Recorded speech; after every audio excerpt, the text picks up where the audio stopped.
গতকাল দুপুর ১টার দিকে ২ বছরের শিশু সন্তান সাজিদ এবং আরেকটি কোলের সন্তানকে নিয়ে তার মা রুনা লাইলা ঠিক এই জায়গাটিতে এসেছিলেন একটি কাজে, যেখানে আসলে ধানের কাটার পর যে অবশিষ্ট থাকে সে নাড়ার আবরণ ছিল, নাড়ার স্তূপ ছিল, নাড়ার স্তূপের উপর দিয়ে হেঁটে যাচ্ছিলেন ছেলে সাজিদ এবং মা রুনা বেগম।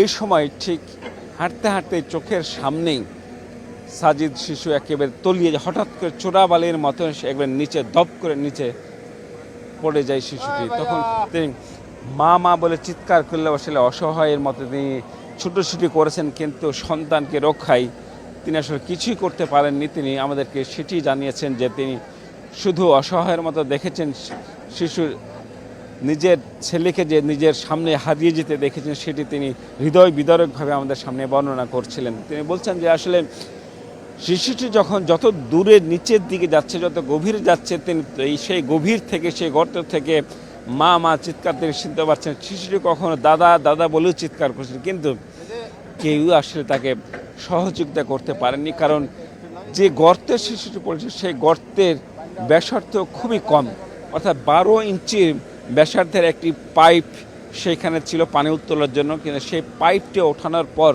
যেটুকু গর্ত থাকে সেই ব্যাসার্ধের গর্তেই তিনি পড়ে গেছেন। সেই শিশুটি পড়ে গেছে, সেখান থেকে তাকে তোলা বা তাকে উদ্ধার করা এখনো সম্ভব হয়নি।